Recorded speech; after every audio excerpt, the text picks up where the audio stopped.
Señoras, señores, muy buenas tardes a todos y a todas. La verdad es que permítanme unas breves palabras de bienvenida aquí a este maravilloso Patio de la Infanta. Ya saben que es un lugar icónico para nosotros, para Ibercaja, que ponemos a disposición de la sociedad aragonesa para celebrar actos que queremos que tengan realce, ¿no? Que son importantes, y el de hoy lo es. Y el de hoy lo es porque tenemos el honor de conmemorar el centenario del nacimiento del profesor Fuentes Quintana, y nadie mejor para homenajearlo que Pablo Hernández de Cos. Así que mis primeras palabras tienen que ser de agradecimiento. Agradecimiento primero a los familiares, a los hijos del profesor Fuentes Quintana por estar aquí con nosotros. Es ya una tradición y espero que sean muchos más años esta tradición. Por otra parte, también representantes de la Cámara de Comercio y de la Fundación Erjuk, querido Alfonso, pues por organizar año tras año un evento conmemorativo del profesor Fuentes Quintana, y sabes que tienes a Ibercaja para ayudarte en esta magnífica iniciativa. Y sobre todo, pues muchísimas gracias, querido Pablo, por haber hecho un hueco en tu apretada agenda, y nos reconocí ahora que no hace últimamente exposiciones públicas, así que te lo agradecemos todavía más. Todos los que estamos aquí sabemos bien quién era el profesor Fuentes Quintana, pero yo creo que es necesario, y en estos tiempos más, reivindicar su figura, ¿no? El profesor Fuentes Quintana, uno de los grandes economistas, políticos e intelectuales del pasado siglo, y unía su gran capacidad intelectual y a su gran vocación económica, pues ser hombre de Estado, ser hombre de consensos, tener la capacidad de escucha y tener la capacidad de llegar a acuerdos con gente que no pensaba igual.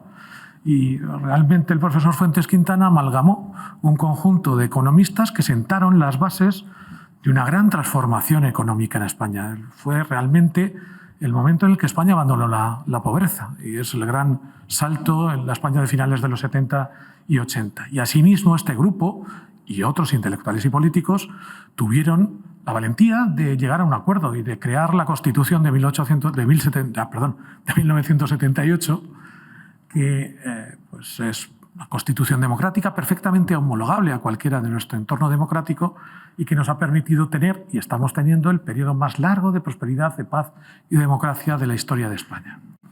Por lo tanto, hoy en día, en tiempos de polarización y de enfrentamiento, reivindicar el consenso parece algo que no está de moda, pero yo creo que es más necesario que nunca. Y en Ibercaja, y esto nos lo habrán oído hablar más de una vez, reivindicamos la centralidad, no como espacio político, no quiere decir que todos tengamos que ser de centro, eso es absurdo, pero sí como espacio de convivencia, espacio en los que los rivales, los oponentes, se respetan, se reconocen, hablan y llegan a acuerdos. Porque el acuerdo, y en Aragón esto forma parte de nuestro ADN, el acuerdo genera progreso, genera riqueza. Desde luego, el enfrentamiento no.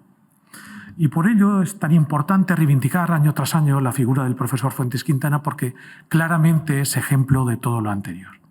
Y como les decía, nadie mejor para homenajearlo que Pablo Hernández de Cos, de quien se puede decir buena parte de las virtudes que hemos dicho del profesor Fuentes Quintana. Es un hombre de consenso, es un hombre que sabe escuchar, es un hombre que transmite muy bien. Sin duda es uno de los grandes economistas. Tiene una reputación increíble, no solo en España, me atrevería a decir en el mundo. Le oí hace poco, creo que se puede decir, Pablo, que es uno de los pocos especialistas, creo que son 20, que han sido designados para pensar una reforma de las instituciones de Bretton Woods.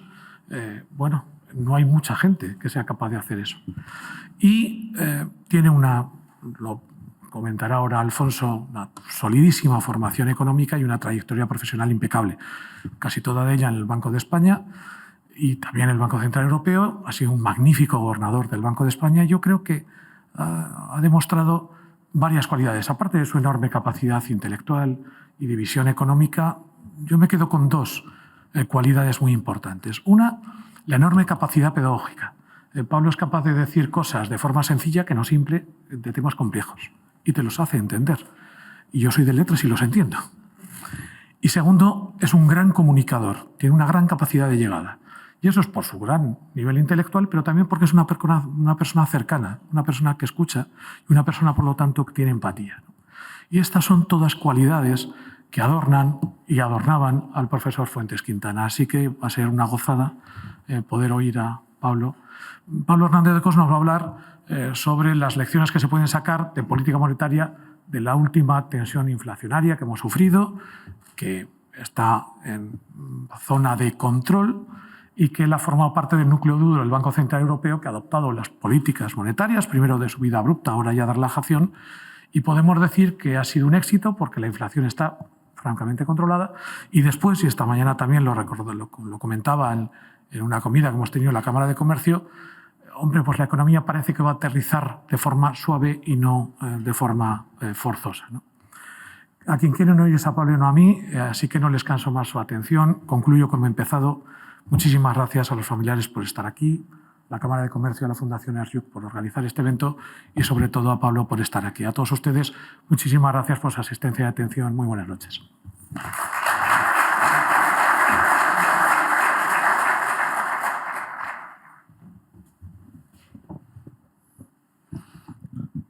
Buenas tardes, presidente de Ibercaja, representantes de la Cámara de Comercio, autoridades, amigos. Es un placer volver a celebrar por ya creo que 10ª vez la conferencia que lleva el nombre del profesor Fuentes Quintana. Este año con un valor especial, con un sentido especial, porque el viernes pasado se hubieran cumplido 100 años de la vida del profesor.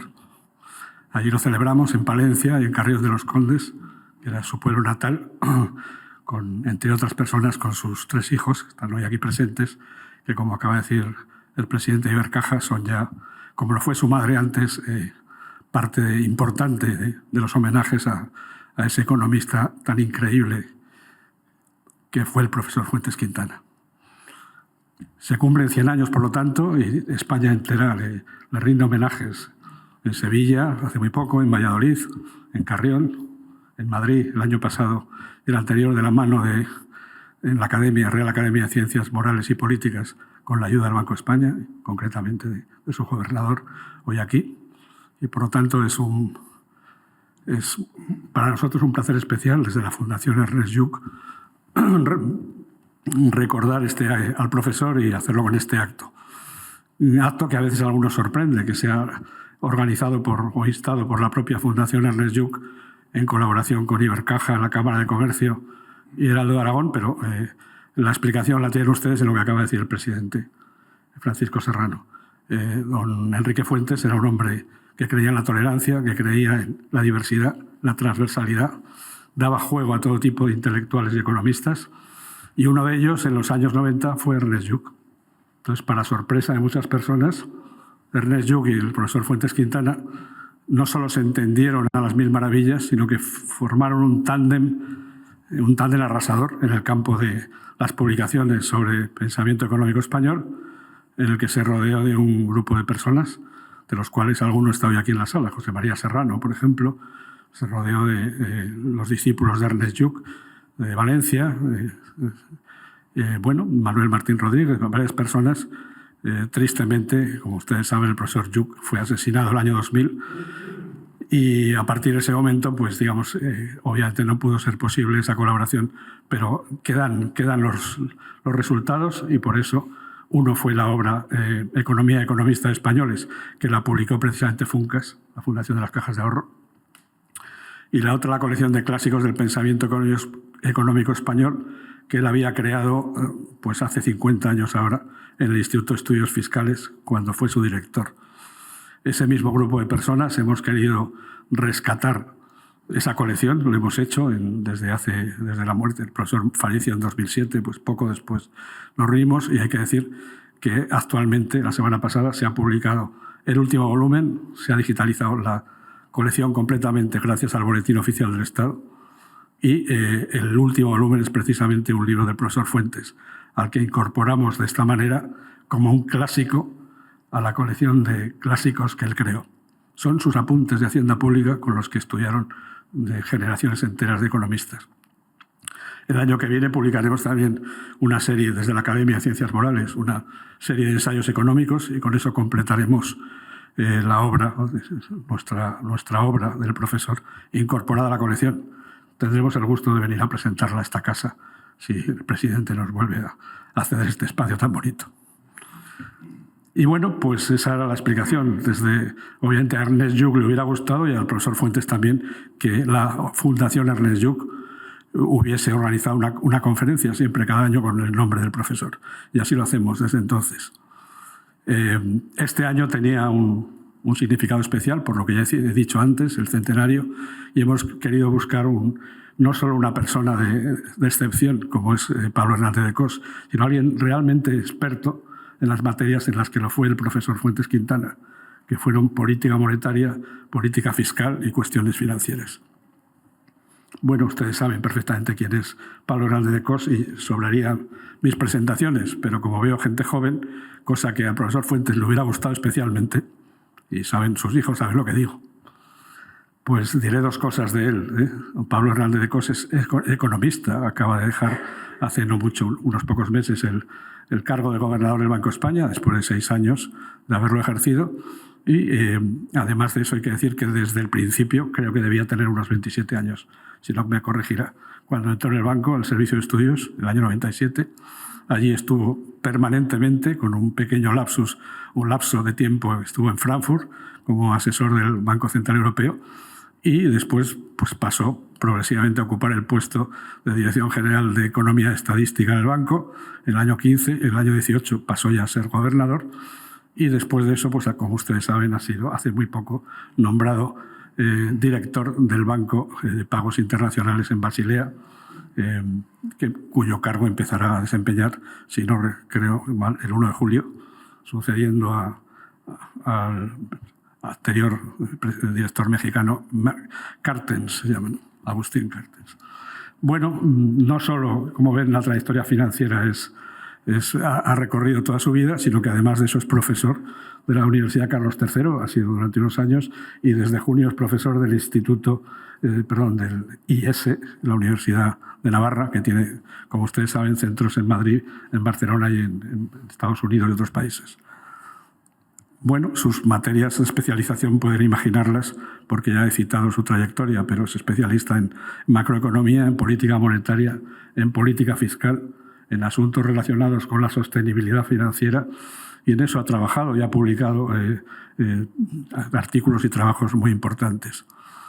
Respecto a su talante, motivo por el cual también, obviamente, le hubiera gustado al profesor Fuentes Quintana tenerle hoy aquí, pues lo ha dicho todo el presidente Ibercaja. Es decir, es una persona de consenso, es una persona que sabe escuchar, aparte de tener un perfil técnico excepcional para el cargo que desempeñó, pero además ese carácter que tiene le hace tener una utilidad especial en cargos públicos tan relevantes como el que ha ocupado.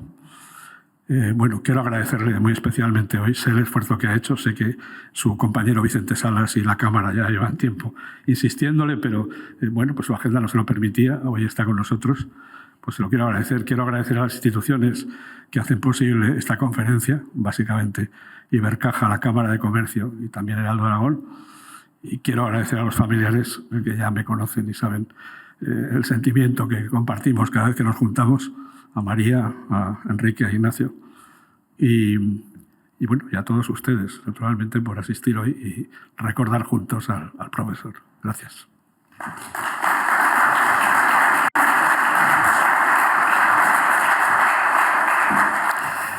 Bueno, muy buenas tardes a todos. Tengo que comenzar, por supuesto, agradeciendo a todos ustedes su presencia, a los organizadores la invitación. Me hace muchísima ilusión estar en Zaragoza. Como gobernador del Banco de España estuve en varias ocasiones aquí, casi todas de la mano del profesor Vicente Salas. En esta ocasión, de nuevo de la mano de la Fundación de Ibercaja, también de la Cámara de Comercio, de la Fundación Energyuk, muchísimas gracias. Y me hace particular ilusión venir a Zaragoza, un sitio en el que siempre me han tratado muy bien, pero además hacerlo en homenaje al profesor Fuentes Quintana. Empecé el año recordando al profesor Fuentes Quintana en Madrid, en este centenario de su nacimiento, que seguimos celebrando, ¿no?, hasta el final de año, en la Real Academia de Ciencias Morales y Políticas en Madrid, y lo cierro, yo al menos prácticamente ya con esto acabo, pues también, ¿no?, homenajeando al profesor Fuentes Quintana, que ha sido una persona muy importante para España, como se ha relatado aquí hace solamente unos minutos, que también ha sido una persona muy importante para mí personalmente, ¿no? Y mi relación con el profesor Fuentes se remonta al año 92. Yo estaba estudiando en el Colegio Universitario de Estudios Financieros, era profesor catedrático, por supuesto, de la asignatura de Hacienda Pública, y yo tuve la suerte de tenerle a él como profesor. Entonces, recuerdo perfectamente, se estaba negociando lo que luego fue el Tratado de Maastricht. El profesor daba Hacienda Pública y, por supuesto, como saben todos ustedes, un elemento muy importante del Tratado de Maastricht es la regla fiscal, los límites de deuda y de déficit público. Recuerdo perfectamente que el profesor Fuentes venía con esa letra tan pequeñita pero tan clara que tenía, con unos papelitos en los que nos iba relatando cada semana la evolución de la discusión que estaba teniendo lugar en Bruselas y que acabó con ese pacto de estabilidad. Pero ese solamente fue el principio de la relación. Luego, con posterioridad, es también quizá curioso, les cuento como de manera anecdótica, cuando yo opositaba al Banco de España, para opositar en el Banco de España, en aquel entonces, ya no es el caso, se requería la presentación de 3 firmas de 3 profesores, ¿no?, que avalaran que uno pues tenía un mínimo grado de competencia. Luego venían los exámenes, por supuesto, y una de esas cartas, en mi caso, pues me la firmó el profesor Fuentes Quintana. Cuando entro en el Banco de España me encuentro con la sorpresa de que uno de sus hijos, aquí presente, Ignacio, pues era compañero nuestro en el servicio de estudios del Banco de España. Con posterioridad, pues yo me fui a Frankfurt, volví de Frankfurt, y en el año del fallecimiento del profesor Fuentes, el Banco de España, con buen criterio, por supuesto, porque, entre otras muchas cosas, el profesor Fuentes había sido consejero del Banco de España, decidió celebrar, recordarás, Enrique, un homenaje, que básicamente era una conferencia. Luego, además, editamos un libro, y me acuerdo que el gobernador entonces, Miguel Ángel Fernández Ordóñez, me encargó a mí la organización de ese evento, que me hizo evidentemente mucha ilusión, ¿no? Y, por supuesto, más allá de todo lo que ha representado en el mundo académico, en el mundo de la política económica en España, pues subrayo las palabras del presidente, esa idea de consenso que también he tratado yo, al menos en mis 6 años de gobernador, de convertir casi en un lema, ¿no?, para este país. Sabemos que los retos económicos, también por delante políticos, pero desde luego económicos de este país son muy importantes. La necesidad de reformas estructurales, el proceso de consolidación fiscal, y bueno, pues algunos creemos al menos, que el consenso debería ser la base esencial sobre la que trabajar, ¿no?, y convertir estas ideas de reformas estructurales verdaderamente en realidades para que nuestros ciudadanos tengan un bienestar y un futuro más próspero.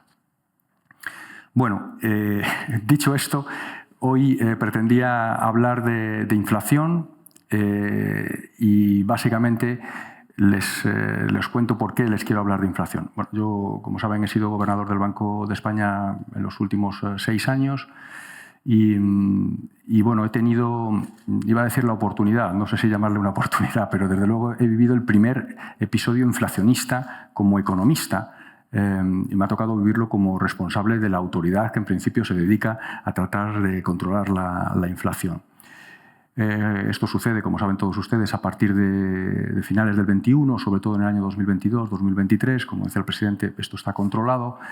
Sucede además en un momento en el que el Banco Central Europeo, que es el banco en el que estamos inmersos, ¿no?, incrustados todos los bancos centrales nacionales que pertenecemos al área del euro, y por supuesto el Banco de España, acabábamos de hacer una reflexión, lo que los banqueros centrales llamamos una estrategia, una revisión de la estrategia de política monetaria, que acabábamos de publicar en junio-julio del año 2021, en el que habíamos, digamos, analizado la experiencia con la inflación, con la política monetaria en los últimos 15 años, y habíamos sacado una serie de conclusiones, ¿no? Y bueno, solamente unos meses después nos encontramos con un repunte de la inflación muy significativo que, bueno, efectivamente hemos logrado controlar, pero que yo creo que da pie para hacer ahora, tratar de extraer algunas reflexiones, algunas lecciones. Y de hecho, muchos bancos centrales, incluido el Banco Central Europeo, el Banco de Canadá, la Reserva Federal, en este año 2025, que es el año que va a entrar,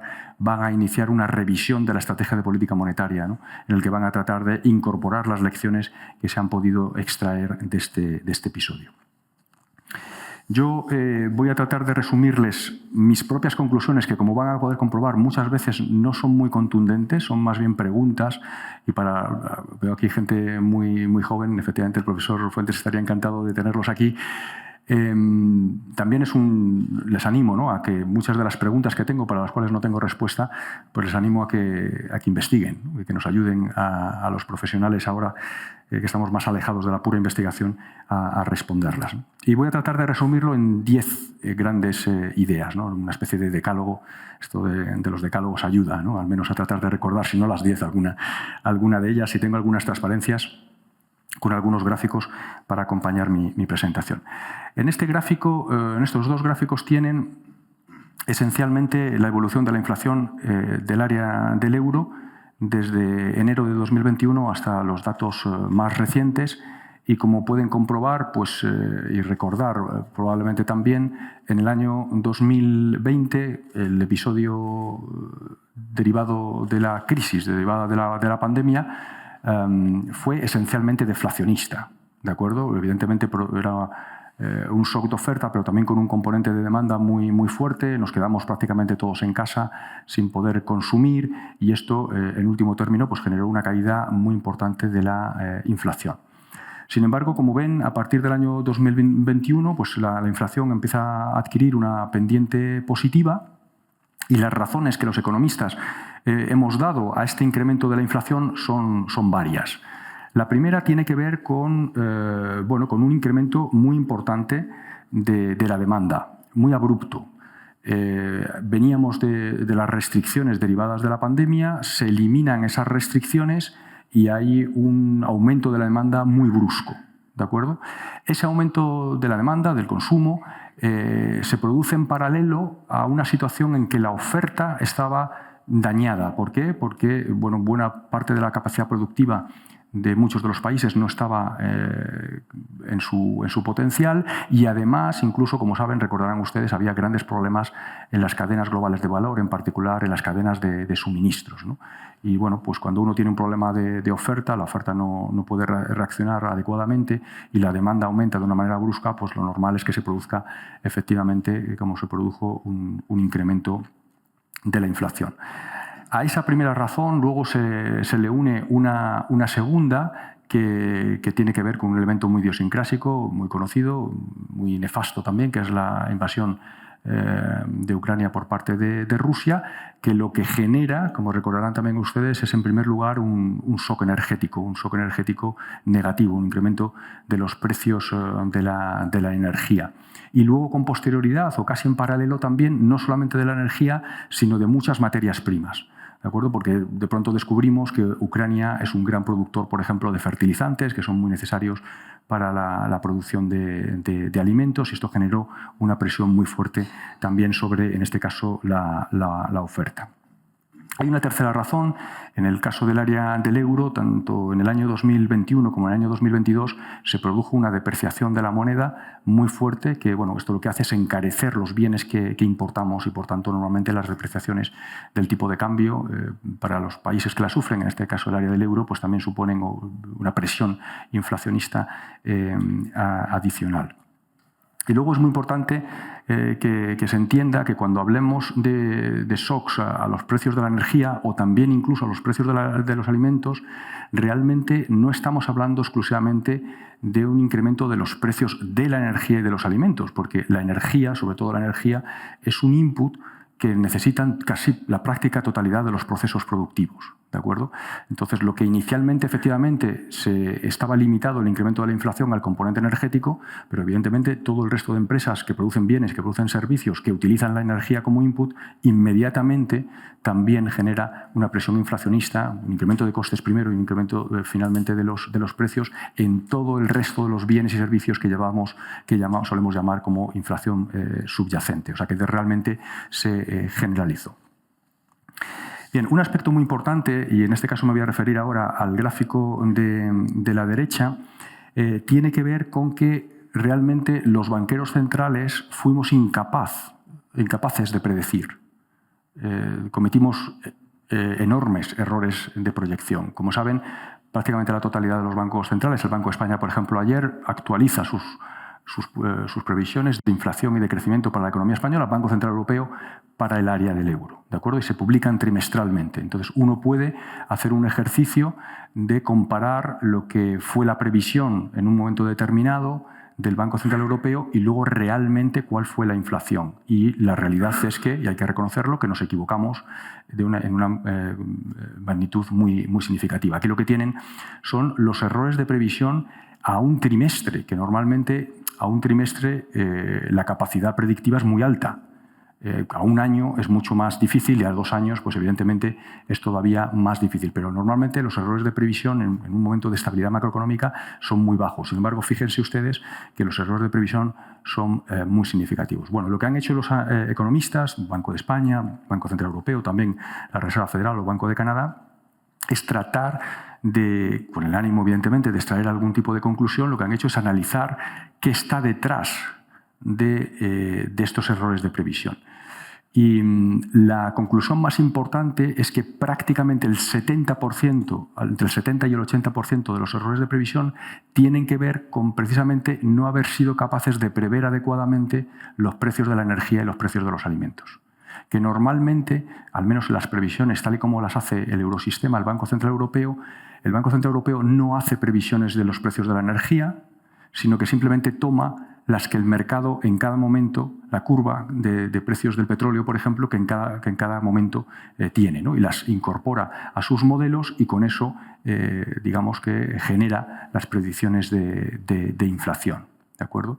Cuando digo que el error de previsión en un 80% se debió a energía y alimentos, de nuevo insisto, no me estoy refiriendo exclusivamente al componente energético de la inflación, sino también al efecto de segunda ronda que genera sobre la inflación subyacente, ¿no? Que por supuesto hay que tener en cuenta.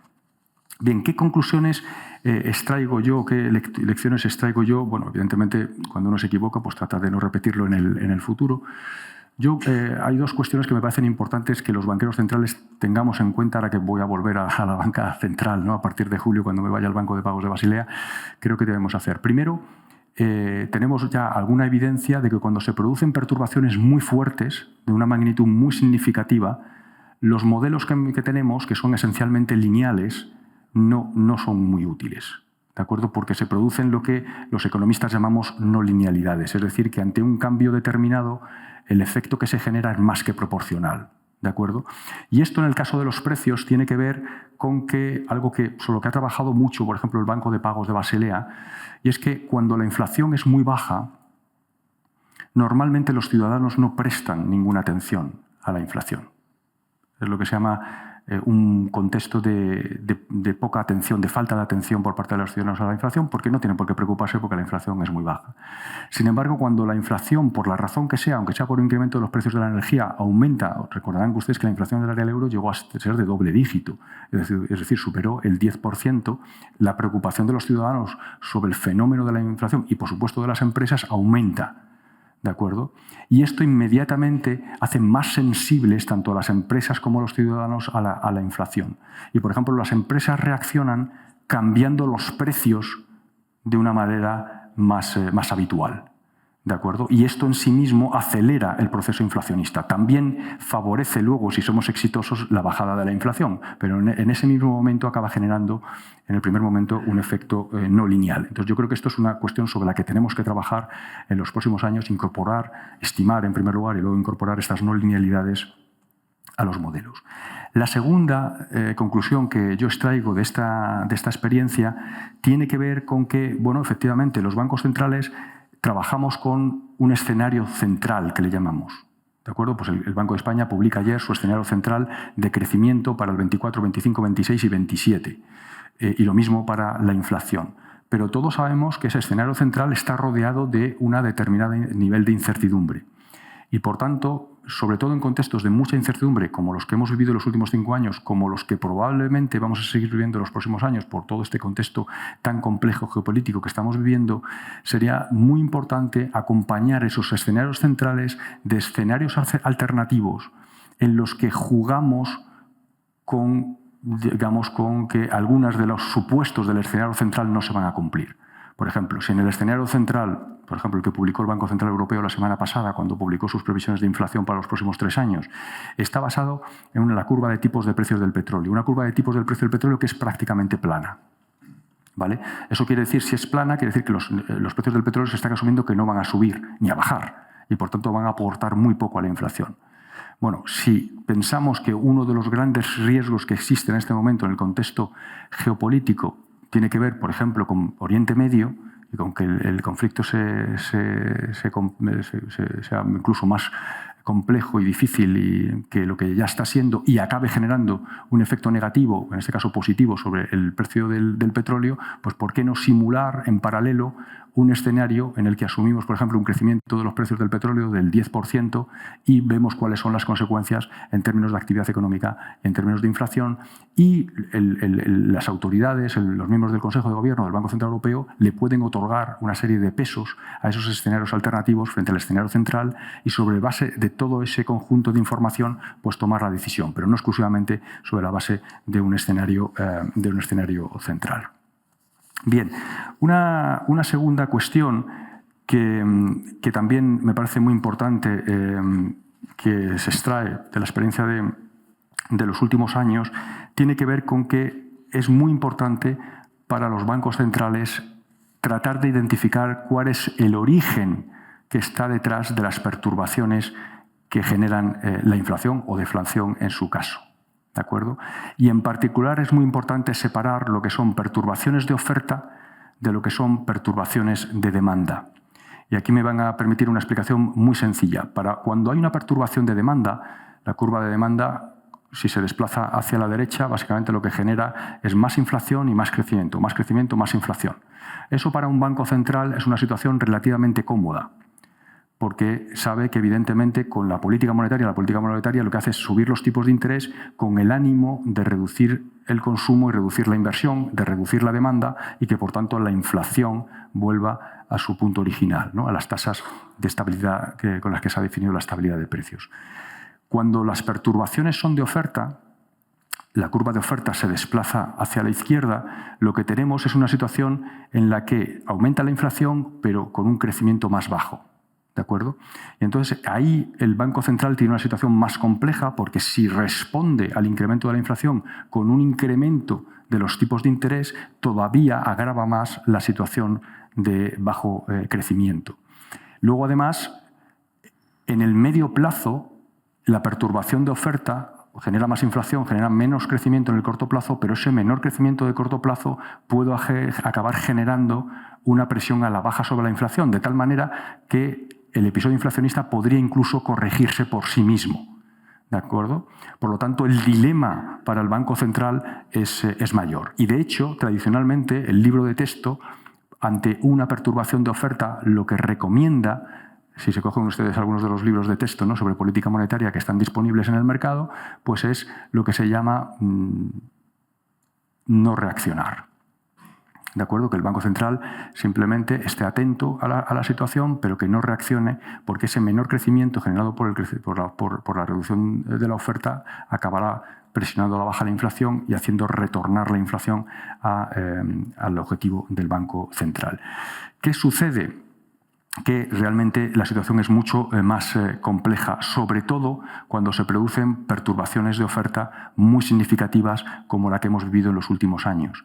¿Por qué? Porque, evidentemente, el Banco Central solo puede no reaccionar si el episodio inflacionista dura muy poco, tiene muy poca persistencia. En cuanto el episodio inflacionista tiene más persistencia, existe el riesgo de que los agentes económicos entren en una espiral de cambio de expectativas que acaba generando más inflación por sí mismo y luego el Banco Central volver a anclar las expectativas de inflación en el caso del Banco Central Europeo, en el objetivo del 2%, resulta más difícil. Todo esto se lo estoy diciendo porque, como ven en el gráfico, los economistas tanto de la Reserva Federal, en el gráfico de la derecha, como en el de la izquierda, del área del euro, han hecho una descomposición con sus modelos de cuál ha sido el origen de la inflación en el área del euro y en los Estados Unidos. Y lo que pueden ver, la barra roja es cuando el origen es esencialmente de oferta. En Europa ha tenido esencialmente, como ven, un origen en la oferta, mientras que en el caso de Estados Unidos el componente de demanda ha sido mucho más importante, ¿no?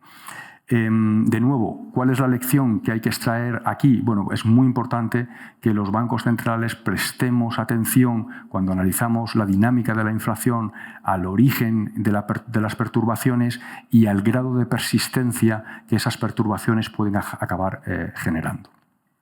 Bien, una tercera cuestión en la que querría centrarme tiene que ver con algo que he mencionado ya con anterioridad, que tiene que ver que es la incertidumbre. Realmente los economistas ni los bancos centrales sabemos ni las perturbaciones que se van a producir, ni con qué magnitud se van a producir, ni cómo de persistentes van a ser.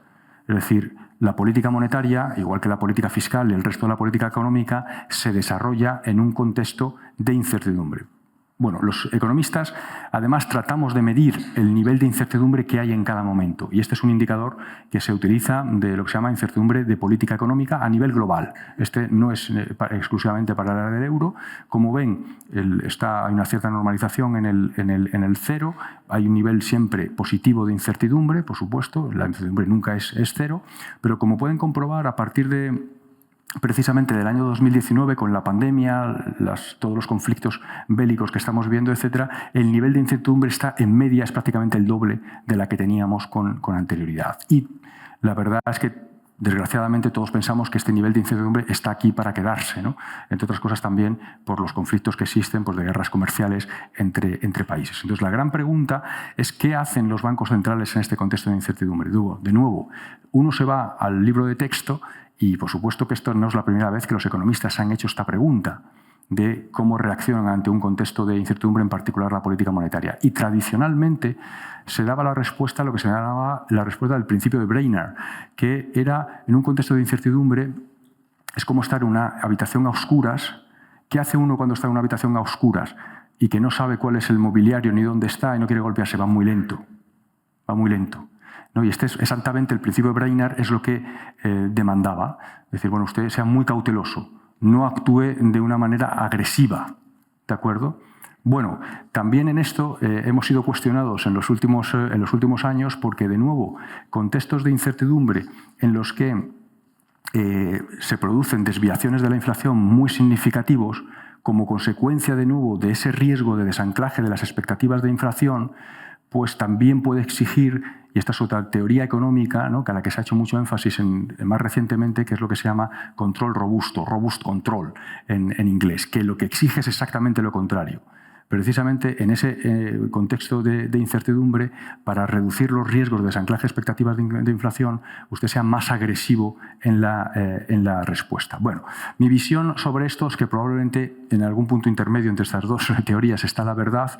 Lo que sí creo con seguridad es que la política monetaria lo que no puede hacer es paralizarse en un contexto de incertidumbre. Es decir, en esa habitación oscura lo que no puede hacer es quedarse quieto, porque entonces no aprende nada y no va a llegar a la puerta por la que tiene que salir.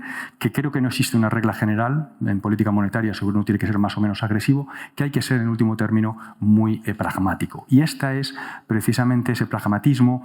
Nos habrán oído a los bancos centrales en los últimos años hablar de opcionalidad, hablar de gradualismo, hablar de flexibilidad, de estar dispuesto a reaccionar en una dirección y también en la contraria, dependiendo de cuáles sean las circunstancias. Pues es precisamente la visión que el Banco Central Europeo ha seguido y que todavía sigue, ¿no? Recordarán ustedes la famosa frase de la presidenta Lagarde, que es un poco la de, con perdón, los que somos del Atlético de Madrid lo podemos decir, es la del Cholo Simeone, la de partido a partido, ¿no? Pues reunión a reunión, ¿no? O sea, cuando le preguntaban, bueno, usted ha subido los tipos de interés en esta reunión, ¿qué vamos a hacer en la siguiente reunión?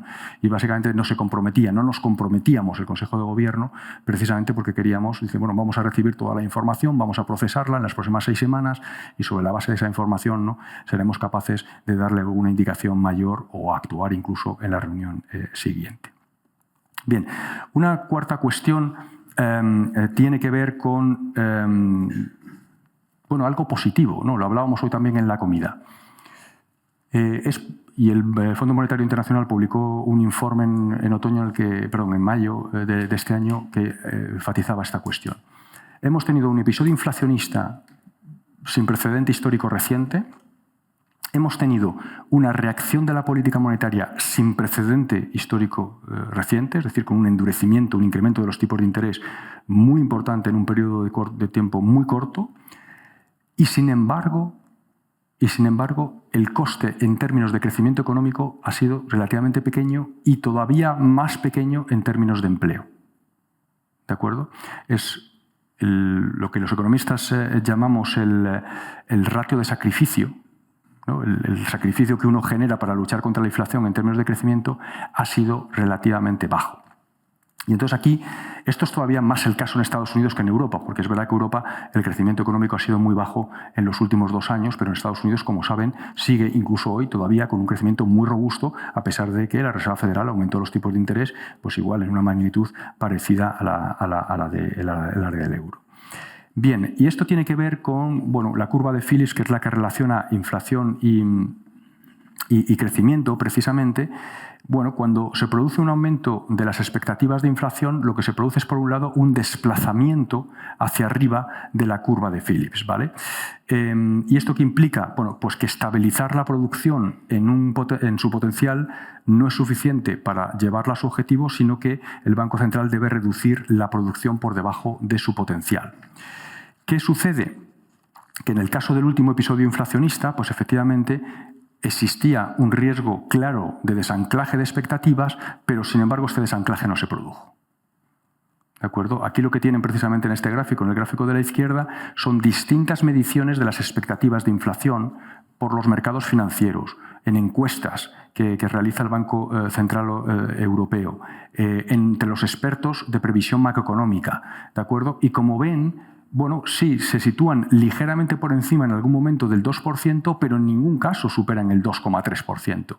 Es decir, el periodo de anclaje de expectativas de políticas monetarias muy serias, muy comprometidas con el objetivo de inflación de las décadas anteriores, bueno, habían logrado que los ciudadanos, los agentes, los profesionales de la previsión macroeconómica mantuvieran una confianza en el Banco Central y que iba a lograr la estabilidad de precios muy importante. Y en el gráfico de la derecha, el gráfico de la izquierda tienen expectativas más o menos de corto y medio plazo, sobre todo las de la derecha son las inflaciones a 10 años, ¿no? Y también, como ven, hay un cierto repunte, hay una cierta reacción, por supuesto, pero en ningún caso superan niveles que pudieran considerarse preocupantes. Y esto creo que es una de las principales razones por las cuales el índice de sacrificio ha sido relativamente reducido en comparación con episodios inflacionarios previos, donde predominaron los choques, las perturbaciones de oferta. Este, por ejemplo, es el caso de los años 70. Ahí sí que hubo un desanclaje de las expectativas de inflación. Los bancos centrales no habían adquirido esa ganancia de credibilidad que hoy tienen y, evidentemente, volver a hacer retornar la inflación y las expectativas de inflación al 2%, pues efectivamente fue mucho más costoso, ¿no? Mensaje aquí fundamental, bueno, pues que este anclaje de las expectativas, esta credibilidad de los bancos centrales es muy importante, hay que mantenerla y es fundamental incluso para estos contextos tan complejos como los que nos ha tocado vivir. Bien, una quinta cuestión que quería también analizar tiene que ver con, bueno, y entonces, ¿qué podemos decir de cómo se ha transmitido la política monetaria? Vamos, hemos movido los tipos de interés, los teníamos en negativo, recuerdan ustedes, en el año finales del 21, bueno, hasta julio del 22 estuvieron en negativo, menos 0,5%, y los hemos llegado hasta el 4% en un intervalo de tiempo muy corto. ¿De qué consecuencias ha tenido esto, ¿no? Y entonces aquí los economistas, cuando además desde el último episodio de endurecimiento de la política monetaria habían cambiado muchas cosas en la economía. Habían cambiado muchas cosas en el sector bancario. Tenemos hoy un sector bancario mucho más capitalizado, que es el mecanismo de transmisión, en Europa en particular, que es una economía muy bancarizada, es el principal mecanismo de transmisión, ¿de acuerdo? Por otra parte, el contexto macroeconómico era complejo, porque, como decía antes, no estamos ante shocks de demanda que estaban generando inflación, pero sino que sobre todo estábamos ante shocks de oferta, con lo cual un endurecimiento de la política monetaria podía tener ese efecto de generar incluso menor crecimiento, ¿de acuerdo? Y que desde el punto de vista, por ejemplo, de los bancos, pues aumentara el riesgo de crédito. Y también hay una especie de no linealidad, que hubiera incrementos de las quiebras, tanto de familias como de empresas, que fueran más elevadas de lo habitual. Bien, aquí tienen una comparación en el gráfico de la izquierda de cómo han evolucionado los estándares de crédito bancario, y en el gráfico de la derecha las proyecciones que también los bancos centrales hacemos sobre crédito y cómo comparan con la realidad, ¿de acuerdo? Y aquí el mensaje que es que efectivamente sí que parece que hemos vivido algunas no linealidades, los estándares de crédito se deterioraron más, los estándares de concesión de crédito que miran los bancos se convirtieron en particularmente prudentes, ¿de acuerdo? En ese momento, ahí sí que parecía que había una no linealidad ante la perturbación de oferta, sobre todo ese incremento de los tipos de interés muy significativo cuando uno lo compara con otros episodios previos, y además el crédito cayó más de lo que los bancos centrales inicialmente anticipábamos. ¿De acuerdo? Los errores de previsión en la evolución del crédito fueron negativos, es decir, el crédito que nosotros esperábamos fue más bajo. El crédito que finalmente se produjo fue más bajo del que inicialmente esperábamos. Sin embargo, lo que es interesante también en paralelo, esto es en el mecanismo de transmisión. El mecanismo de transmisión de la política monetaria lo podemos dividir en dos partes. Uno es ¿no? A las condiciones de financiación, sean volúmenes o cantidades, sean las condiciones de cómo se concede el crédito o las cantidades que se conceden. Ahí parece que la fortaleza en el mecanismo de transmisión fue muy importante. Y luego está la segunda pata del mecanismo de transmisión, que es de esas condiciones de financiación a la actividad y, en último término, a la inflación, que es lo que evidentemente se pretende controlar. Ahí es más difícil de decir. Aquí tienen unas simulaciones hechas por los economistas del Banco de España, precisamente, en el que, bueno, parece que en el caso del PIB frente a episodios previos, el efecto que se generó sobre el crecimiento económico fue algo más negativo, ¿de acuerdo? Aunque, bueno, como ven, prácticamente no es estadísticamente significativo y, sin embargo, en el caso del empleo, el efecto no es distinguible de otros episodios previos. ¿De acuerdo? Con lo cual, bueno, pues nos genera dudas. La conclusión que podemos extraer es que efectivamente la política monetaria ha sido muy relevante en el primer eslabón del mecanismo de transmisión, pero que ese primer eslabón hacia el segundo es menos evidente que se hayan generado más daños, como decía antes, en términos de crecimiento y sobre todo de empleo. Aquí hay que decir que también los agentes económicos se han comportado de una manera relativamente adecuada, en el sentido de que los salarios no han reaccionado de una manera muy virulenta en este episodio, cosa que sabemos que en otros casos los elementos de indiciación de los salarios eran mucho más importantes y, por supuesto, los salarios es una variable muy importante del empleo. Y yo creo que esa moderación, y esto quizá no lo estamos subrayando lo suficiente, esa moderación salarial, que de nuevo no ha sido solo exclusiva de España, ha sido generalizada en el área del euro e incluso a nivel mundial, esa moderación de los salarios ha permitido que evidentemente las empresas mantuvieran mayores niveles de empleo que los que habrían tenido en otro caso. Bien, una sexta cuestión que me parece que es muy importante analizar tiene que ver con el balance del Banco Central. Y aquí me van a permitir una pequeña digresión inicial. Los bancos centrales, tradicionalmente, el instrumento que tenían para controlar la inflación eran los tipos de interés. ¿Vale? Cuando estábamos en una expansión, aumentaba la inflación por encima del objetivo, aumentábamos los tipos de interés y lo contrario cuando estábamos en una recesión. Pero, como saben perfectamente, en el periodo previo a la pandemia, el periodo posterior a la crisis financiera internacional, hemos vivido un episodio de baja inflación. ¿De acuerdo? De baja inflación, la preocupación fundamental de los bancos centrales no era la alta inflación, sino era que la inflación era muy baja. Recuerden que el objetivo de inflación del Banco Central Europeo es un 2%. No 1,5%, 2%. ¿De acuerdo? Y para el Banco Central es un objetivo simétrico, lo cual significa que le preocupa tanto desviaciones al alza, si la inflación se va al 3%, como si la inflación se va al 1%. ¿De acuerdo? Y los episodios deflacionistas son también muy dañinos para el crecimiento económico. ¿De acuerdo? Y esa era nuestra preocupación y por eso los tipos de interés se colocan incluso en negativo, pero evidentemente los tipos de interés no pueden, hay una especie de suelo a la rebaja de los tipos de interés. ¿Por qué? Bueno, pues entre otras razones, porque en el límite pues muchos agentes sacarían su dinero de los bancos, ¿no? Que les estarían cobrando incluso un tipo de interés por los depósitos y los llevarían a sus casas, y acabaríamos generando un problema de estabilidad financiera. No sabemos exactamente medir cuál es el nivel, el umbral mínimo que tienen que tener los tipos de interés, pero bueno, el Banco Central Europeo los bajó hasta el menos 0,5 y no se atrevió a bajarlos por debajo de ese nivel. Entonces, ¿qué otro instrumento se han inventado los bancos centrales para tratar de influir sobre las condiciones financieras? La compra de bonos, ¿de acuerdo? Públicos y privados, esencialmente públicos, pero también privados.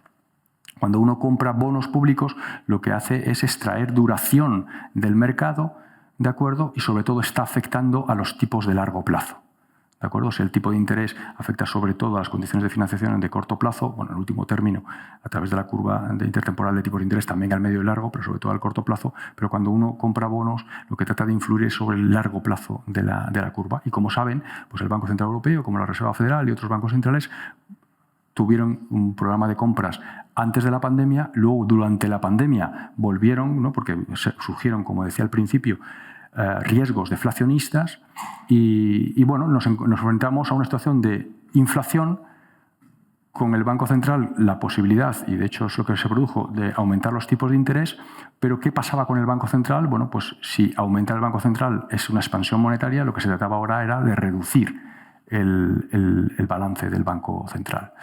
Y aquí se decidió hacerlo de una manera muy predecible, muy gradual, porque era la primera experiencia que teníamos de una reducción del balance del Banco Central, ¿no? Y había riesgos de que hacerlo de una manera muy abrupta pues pudiera generar episodios de inestabilidad financiera. Y este yo creo que es el gran mensaje, ¿no? Que realmente ese miedo que efectivamente los bancos centrales tenían de que se produjeran episodios de inestabilidad financiera en la reducción del balance, en la que uno está drenando liquidez, el haberlo hecho de una manera muy gradual, muy predecible, ¿de acuerdo?, en la que el mercado no se vio nunca sorprendido, pues es lo que ha permitido que esos episodios prácticamente no se hayan producido. ¿De acuerdo? Nos queda la última milla de la reducción del balance, todavía el Banco Central Europeo está todavía lejos de esa última milla, en la que de nuevo hay consideraciones de liquidez, sobre todo asociadas también a regulación bancaria, una regulación bancaria que hoy es más estricta de lo que era hace 15 años en términos de requerimientos de ratios de liquidez, pues que hace que haya que ser particularmente cuidadoso en la reducción del balance en los últimos momentos, ¿no? Pero desde luego yo creo que esa actuación gradual, muy predecible de los bancos centrales en la reducción del balance, pues creo que ha quedado claramente validada en los últimos años. Una séptima cuestión a la que me quería referir tiene que ver a la relación entre política monetaria y estabilidad financiera. Los bancos centrales tenemos esencialmente dos objetivos. Por una parte, la estabilidad de precios, es decir, que la inflación no se dispare, pero al mismo tiempo queremos garantizar la estabilidad financiera. ¿De acuerdo? Que no se produzcan pues, crisis financieras como la que vivimos a partir del año 2007 y siguientes. Y cada uno de estos objetivos tienen instrumentos distintos. ¿De acuerdo? En el primer caso, lo que tenemos, como decía, son tipos de interés y el balance del Banco Central. Para la estabilidad financiera tenemos la regulación, tenemos la supervisión bancaria. ¿De acuerdo? Los instrumentos macroprudenciales también. Normalmente no se produce una disyuntiva entre estos dos objetivos, ¿vale? Y de hecho, en la revisión de la estrategia de política monetaria del Banco Central Europeo del año 2011 se subrayaba que la estabilidad financiera es un prerequisito para la estabilidad monetaria, para la estabilidad de precios. ¿De acuerdo? Y bueno, lo normal es que, por ejemplo, si uno tiene un episodio inflacionista derivado, por ejemplo, de un incremento de la demanda, también es muy probable que esté asociado a un incremento de la exuberancia financiera, que los precios de los activos del crédito, ¿no?, pues también aumente. Y por tanto, digamos, la orientación de la política prudencial financiera y la orientación de la política monetaria va en la misma dirección. Pero es verdad que en algunos momentos esto puede no ser el caso, ¿de acuerdo? Y imagínense, por ejemplo, una situación en la que emergen problemas de solvencia bancaria en un contexto de inflación elevada. ¿De acuerdo? Este es un episodio que afortunadamente no se dan muchas discusiones. Por supuesto, el hecho de que nos hayamos dado con un marco regulatorio y supervisor mucho más fuerte del que teníamos hace 15 años antes de la crisis financiera internacional ya es una buena línea de defensa ante esa situación y reduce la probabilidad de que esa situación se produzca. Y luego, por otra parte, pues uno puede pensar siempre que incluso en ese contexto el Banco Central, porque si se acaba produciendo una crisis bancaria, la crisis bancaria va a acabar produciendo una crisis económica, la crisis económica va a acabar produciendo una reducción de la inflación, con lo cual va a corregir el episodio inflacionista en sí mismo y el Banco Central, en último término, va a tener que acabar reaccionando bajando los tipos de interés, es decir, de una manera más laxa, ¿no? En cualquier caso, yo creo que también en los últimos 4 o 5 años se han producido algunos episodios que son interesantes de analizar. Por ejemplo, en el año 20 teníamos como decía antes, una caída de la inflación. Esto lo que provocó es un nuevo programa de compra de bonos por parte del Banco Central Europeo. Al mismo tiempo existían riesgos de crisis financiera, sobre todo en los mercados financieros, y también de incrementos de las primas de riesgo, por ejemplo, de algunos países. Y entonces, por ejemplo, el programa pandémico del Banco Central Europeo por primera vez permitió que las compras no fueran homogéneas por países, sino que se pudieran comprar más bonos de aquellos países que podían estar en mayores dificultades, ¿no? Bueno, pues esto es un elemento de flexibilidad en el instrumental de los bancos centrales que te permite al mismo tiempo luchar contra, en este caso, el episodio deflacionista y al mismo tiempo con la posibilidad de que ocurran episodios de inestabilidad financiera. El mecanismo de protección de la transmisión que aprobó el Banco Central Europeo en julio del año 22 tiene un poquito la misma filosofía. Estábamos en este caso en un episodio, como decía antes, año 22, recuerden, guerra de Ucrania, estábamos en el peor momento prácticamente del episodio inflacionista, pero al mismo tiempo también empezamos a ver, y por tanto teníamos que subir los tipos de interés, pero al mismo tiempo estábamos viendo que el mercado se estaba poniendo nervioso y penalizaba vía primas de riesgo a algunos países que pensaban que podían ser más vulnerables a ese incremento de los tipos de interés. Bueno, desde la perspectiva del Banco Central Europeo dijo, vamos a ver, un objetivo importante de la política monetaria en un área monetaria, la Unión Económica y Monetaria, es que la transmisión de la política monetaria sea homogénea a todos los países. ¿De acuerdo? Entonces, para tratar de convencer al mercado de que efectivamente era importante esa homogeneidad en la transmisión de la política monetaria, se habilitó la posibilidad, que luego no ha hecho falta utilizarla, de incluso cuando uno está comprando y aumentando los tipos de interés y reduciendo el balance, en paralelo uno podría, insisto que no ha hecho falta hacerlo, comprar bonos de alguna jurisdicción que estuviera sufriendo una penalización por parte del mercado. Evidentemente, con una serie de condiciones, tiene que ser un movimiento desordenado de mercado, ese incremento de las primas de riesgo no puede estar fundamentado, no puede estar derivado de los fundamentales, por ejemplo, de que se haya producido un incremento de la deuda pública, y, por supuesto, también era muy importante no crear un problema de azar moral, lo que los economistas llamamos azar moral, es decir, que el país del que se pudieran comprar esos bonos, evidentemente tendría que estar comportándose de acuerdo con las premisas del Pacto de Estabilidad o con de las reglas macroeconómicas de la Unión Europea, ¿no? Y esto lo que ha permitido hasta ahora es efectivamente que ese incremento de los tipos de interés se haya podido hacer sin generar problemas de inestabilidad financiera en ningún país, aunque, por supuesto, al mismo tiempo las primas de riesgo siguen siendo sensibles, como hemos visto, por ejemplo, en el episodio de Francia reciente, con la inestabilidad política en Francia, y ese papel disciplinador de los mercados financieros, pues evidentemente es importante que se mantenga, ¿no? y hay que preservarlo. Bueno, en definitiva, de nuevo, creo que el Banco Central Europeo, en su revisión de la política monetaria del año 21, le otorgó mucha importancia a esta interacción entre política monetaria y estabilidad financiera, de tal manera que incluso ahora regularmente el Consejo de Gobierno se le presentan, cuando se presentan las opciones de política monetaria, se le presentan no solamente las consecuencias desde el punto de vista de la inflación, sino también las consecuencias desde el punto de vista de la estabilidad financiera, para que al menos se tengan en consideración a la hora de tomar las decisiones. Lo cual no quiere decir que haya ninguna regla, que creo que no debe haber, automática, de incorporación de esos criterios, ¿no? Sino que tiene que ser dependiendo de las circunstancias. Bien, otra interacción que es muy importante, que ha sido muy importante, que siempre es en este caso entre la política monetaria y la política fiscal. ¿De acuerdo?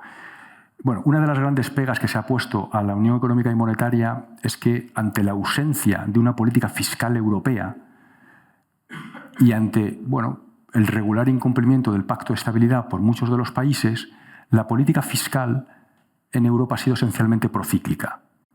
Es decir, no ha ayudado a la estabilización macroeconómica, sino al contrario. Es decir, en las épocas de bonanza económica, los gobiernos no han ahorrado y cuando ha llegado a las crisis han tenido una presión del mercado muy fuerte de tener que reducir el déficit público en el peor momento. ¿De acuerdo?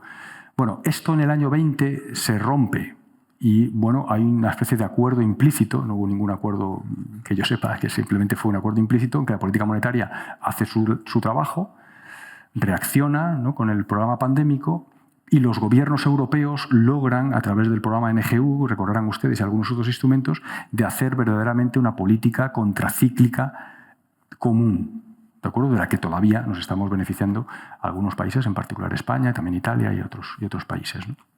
Bueno, lo que hemos aprendido es que cuando las dos políticas, la fiscal y la monetaria, van de la mano en el sentido de que tienen los mismos objetivos, aunque estén tomadas, por supuesto, por autoridades, cada una independiente de la otra, que esto es muy importante preservarlo, pues funciona la economía y el impacto es mucho más positivo.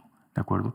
Por ejemplo, ya no fue tan positivo la reacción de la política fiscal en el episodio inflacionista, porque ahí, bueno, como saben, la política monetaria tuvo que reaccionar, evidentemente, endureciendo los tipos de interés, aumentando los tipos de interés. La política fiscal creo que había una justificación para que fuera expansiva, pero sobre todo focalizada en los agentes económicos, sobre todo los hogares, que estaban siendo más afectados por el episodio inflacionista, porque sabemos cuando se produce un episodio inflacionista que afecta sobre todo a la energía y a los alimentos, el peso de la energía y los alimentos en las rentas más pobres es mucho mayor. Y por tanto tenía sentido que el Estado tratara de preservar a ese colectivo. Y sin embargo, las medidas que se tomaron, no en España solo, sino en general, fueron de carácter generalizado.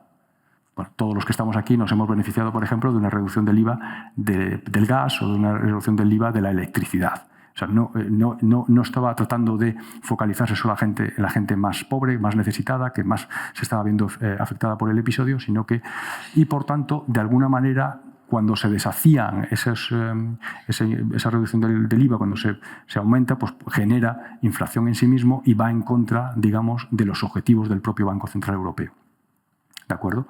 Bueno, en este momento, ¿qué es lo que a mí me parece más importante y es lo que se trata de reflejar en este gráfico? Bueno, que los niveles de deuda pública son elevados en muchos países y que todos sabemos que la sostenibilidad de las cuentas públicas es muy importante para la estabilidad macroeconómica. ¿De acuerdo? Y que, por tanto, ahora la prioridad, tenemos, como saben, un nuevo pacto de estabilidad que fue firmado en abril-mayo de este año. Es muy importante que ese pacto de estabilidad, que han aprobado todos los países, el Consejo Europeo, pues que ahora se cumpla. Como yo siempre digo, las reglas fiscales, podemos tener la mejor regla fiscal, pero si no hay el deseo y el compromiso por parte de las autoridades de cumplirlos, pues de nada vale la regla fiscal, ¿no? Yo creo que en estos, sobre todo en estos primeros estados del nuevo Pacto de Estabilidad, un cumplimiento estricto es fundamental, también desde la perspectiva de la política monetaria. ¿De acuerdo? Para que la política monetaria pues, no se vea influida negativamente por esos desequilibrios fiscales. Bueno, estoy acabando ya. Me van a permitir dos comentarios últimos. El primero tiene que ver con un concepto que es el que utilizamos los economistas, los que nos hemos dedicado a la política monetaria, que es el del tipo de interés natural. ¿Qué pretende ser el tipo de interés natural? Pues digamos que es aquel tipo de interés que si el tipo de interés del Banco Central se sitúa por encima, estamos ante una política monetaria restrictiva. Si está en el tipo de interés, cualquiera que sea la estimación del tipo de interés natural, es neutral. Si se encuentra por debajo, está ante una política monetaria expansiva. ¿De acuerdo? Esto es importante porque imagínense que el tipo de interés natural para el área del euro es del 2%. El tipo de interés hoy, ¿dónde está? En el 3%, ¿verdad? Después de la bajada de tipos de interés de la semana pasada. Eso quiere decir que podríamos seguir caracterizando la política monetaria del Banco Central Europeo como restrictiva. ¿Vale? Y el Banco Central Europeo, visto que la inflación ya se va reduciendo progresivamente al 2% y que tiene la previsión de que efectivamente el año que viene se logre ese 2% de una manera estable, pues puede querer, por ejemplo, moverlo a nivel neutral. Por lo tanto, tener esa referencia de que es el 2% le exigiría lanzar el mensaje de que quedan todavía varias reducciones de tipos de interés.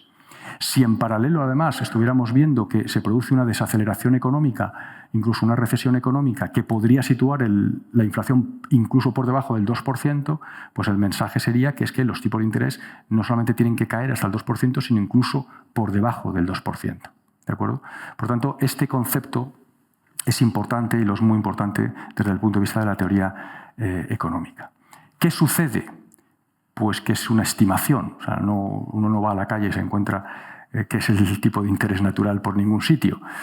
Y una estimación que aquí tienen los rangos de estimaciones que existen, que son amplísimos, ¿no? Por ejemplo, para el caso del Banco Central Europeo hay un trabajo del BCE precisamente de hace poco en el que con distintos modelos calcula el tipo de interés natural y básicamente pues dice el tipo de interés nominal, estoy hablando siempre en nominal, es decir, incluyendo el componente de inflación, pues oscila entre el 1,5 y el 3. Es decir, que si te colocas en el rango superior, la política monetaria del Banco Central ya estaría en neutral, y si te colocas en el nivel inferior, la política monetaria le quedaría 1,5 puntos para llegar a neutral, ¿no? Y este elemento de incertidumbre es muy importante que lo tengamos en cuenta. Afortunadamente, la teoría económica ha analizado qué pasa cuando el nivel de incertidumbre sobre el tipo de interés natural es muy alto. Bueno, y la prescripción que nos da la teoría es básicamente que la tasa de la política monetaria debería ser inercial. Es decir, que esencialmente tenemos que tomar como lo más importante el nivel en el que tenemos los tipos de interés hoy mismo, es la referencia fundamental, y cada vez que actuamos en una dirección, en este caso en reducción de tipos de interés, analizamos lo que le pasa a la economía, lo cual es la reacción también de los mercados a esa nueva reducción de los tipos de interés, ¿no? Y sobre esa base podemos tomar una decisión sobre si realmente estamos cercanos del punto final al que queremos llegar o por el contrario nos queda mayor recorrido. De nuevo, el mensaje, si me lo permiten de una manera más sencilla, es tener mucho pragmatismo y no dejarse llevar por los modelos, que son importantes, ¿no? Porque nos ayudan a pensar y a ordenar las ideas económicas, pero al mismo tiempo pues, están llenas de elementos de incertidumbre que para el que tiene que tomar decisiones del día a día, pues a veces pues también nos incorpora enorme complejidad.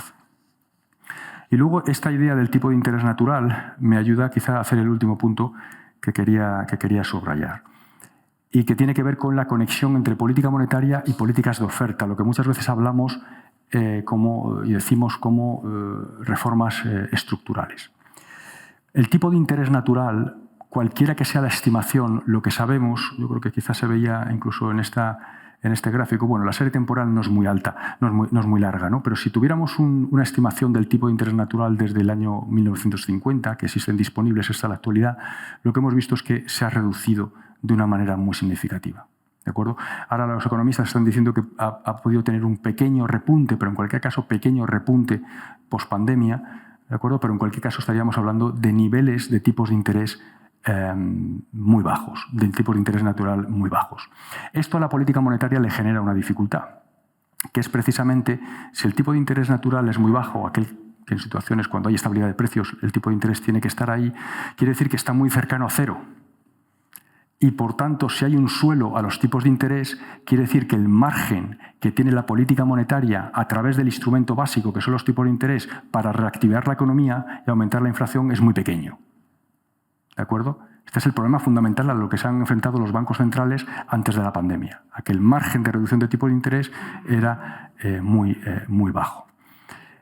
Bueno, ¿qué está detrás del tipo de interés natural? ¿Por qué el tipo de interés natural ha bajado? Bueno, los economistas, la teoría económica, de nuevo, no hace solamente estimaciones empíricas, sino que trata sobre todo, que es lo que nos gusta a los economistas, dar argumentos, ¿no? De factores que son determinantes del tipo de interés natural.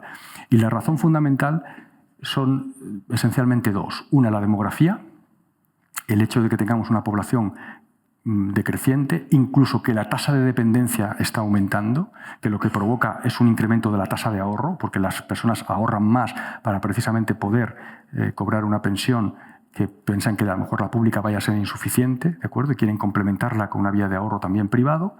El segundo es la productividad. Cuando uno ve la dinámica de la productividad en el mundo en las últimas décadas, pues también tiene una tendencia negativa. ¿De acuerdo? Luego hay algunas teorías más financieras, la escasez de activos seguros, que también presiona los tipos de interés hacia abajo, pero digamos que estos argumentos más de economía real quizás son los más fáciles de entender.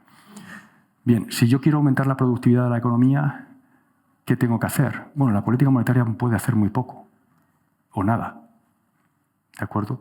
La única posibilidad es las reformas estructurales, ¿no? Cuando nosotros en Banco de España decíamos en el último informe anual que yo presentaba ante el Congreso que el gran problema, uno de los grandes problemas de la economía española era la baja dinámica de la productividad y relatábamos un conjunto de reformas que creíamos que eran necesarias para aumentar la productividad, pues por supuesto que no lo estábamos haciendo digamos, solo por esto. Lo estábamos diciendo porque queríamos que el crecimiento de esta economía fuera mayor, que nos permitiera converger con el resto de los socios europeos y que aumentara en último término el bienestar de los ciudadanos. Pero tendría un efecto indirecto también positivo, en este caso a nivel europeo. Tendría un efecto positivo porque aumentaría la tasa de interés natural y facilitaría también la mejora, por tanto, el funcionamiento de la política monetaria, ¿no? En el conjunto del área del euro, si todo esto se produjera y tuviéramos economías más flexibles, también aumentaría la capacidad de los países de resistir ante las perturbaciones negativas. ¿De acuerdo? Y eso también facilitaría en gran medida el trabajo del Banco Central Europeo, que para lograr ante una determinada perturbación, lograr mantener la estabilidad de precios probablemente le costaría menos en términos, de nuevo, del sacrificio sobre el crecimiento económico, ¿no? Con lo cual, pues de nuevo, también desde esta perspectiva, las reformas estructurales que aumenten el crecimiento potencial de la economía, que aumenten la productividad, que aumenten la tasa de empleo, pues son particularmente importantes no solamente para el bienestar de los ciudadanos, sino también para el manejo de la política monetaria. Y con esto acabo.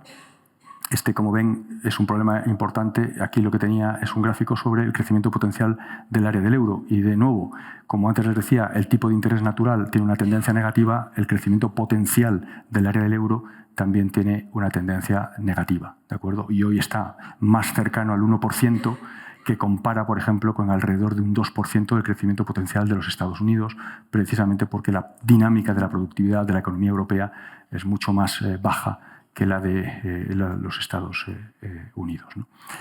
Bueno, acabo simplemente con quizá una última reflexión que tiene que ver, bueno, es obvio que en los últimos años pues, hemos tenido que lidiar con perturbaciones absolutamente extraordinarias y que hemos tenido que llevar a cabo el manejo de las políticas económicas. Yo les he hablado de la política monetaria, pero por supuesto lo mismo aplicaría para el caso de la política fiscal, con una enorme incertidumbre.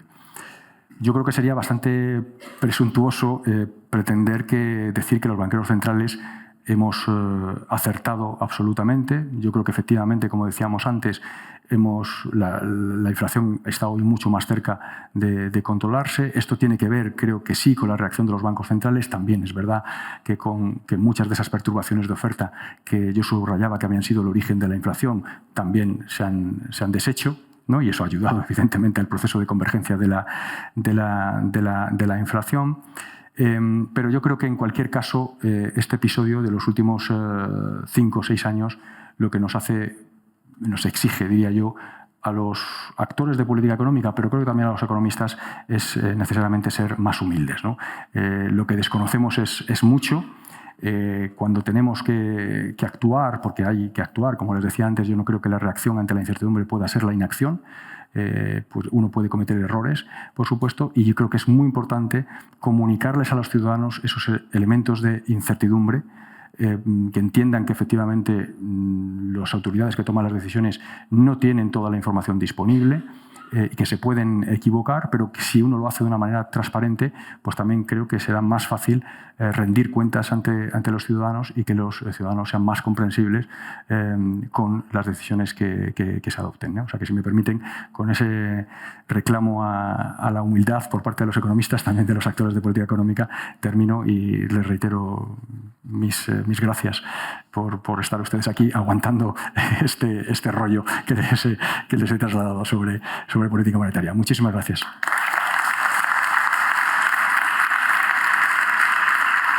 Antes de cerrar el acto, queríamos, de todas las instituciones y desde luego la Fundación Nejuk, que la familia del profesor Fuentes Quintana pudiera dirigir unas palabras breves, y lo va a hacer su hijo mayor, Ignacio Fuentes. Cuando quieras, Ignacio. Bueno, en primer lugar, pues agradecer un año más la realización de estas conferencias Fuentes Quintana a la Fundación Nejuk, a Ibercaja y a la Fundación Ibercaja. Este año, aparte del centenario, una fecha muy especial, pues tenemos aquí a Pablo Hernández de Cos, que no solamente fue discípulo de mi padre, sino que fue compañero mío de trabajo. Estuvimos mucho tiempo en el servicio de estudios y en la casa que es en el Banco de España, que realmente ha sido nuestra casa, y en mi caso todavía más, porque mi padre siempre, no recuerdo desde qué año, fue consejero, y después, cuando ya acabé los estudios, como siempre solía hacer, me dirigió así el dedo y me dijo: tú haz la oposición de inspectores del Banco de España. Entré en el banco con menos años que Pablo, con 23, acabé la oposición y estuve unos años que nos tocaron las crisis de las cajas, en fin, conocí un poco el sistema bancario por dentro y la supervisión. Después, más adelante, hubo un momento en el cual se quería, digamos, introducir más el estudio del sistema financiero en el servicio de estudios, y acepté la propuesta y me fui hacia el servicio de estudios, donde empezamos a estudiar en más profundidad los problemas de estabilidad financiera, los problemas de solvencia de los bancos y cómo eso afectaba a la transmisión de la política monetaria.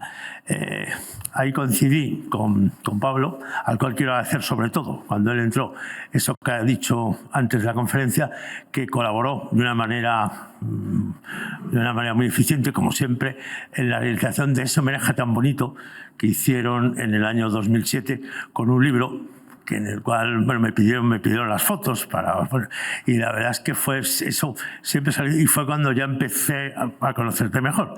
Después, pues, estuviste en director general del servicio de estudios, que era como yo les suelo llamar, y luego como gobernador, en el cual, pues, como yo escribía cosas siempre del sistema financiero, que eran artículos, digamos, a veces peligrosos, porque los medios, digamos, eran bastante sensibles, siempre tú y otros jefes directos míos siempre los tamizabais o los revisabais, porque yo me acuerdo sobre todo en la época de la crisis bancaria y en la época del saneamiento del sistema financiero, yo me encargaba de redactar el recuadro donde se explicaba todo ese proceso, y realmente pues había que tener mucho cuidado, porque como siempre me decían mis jefes, hay que evitar titulares en este caso.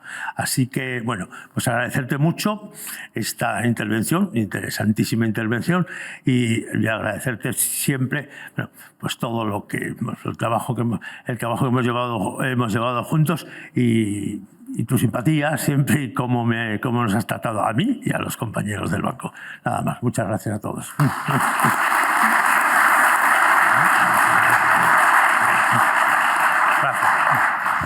Muchas gracias, Ignacio.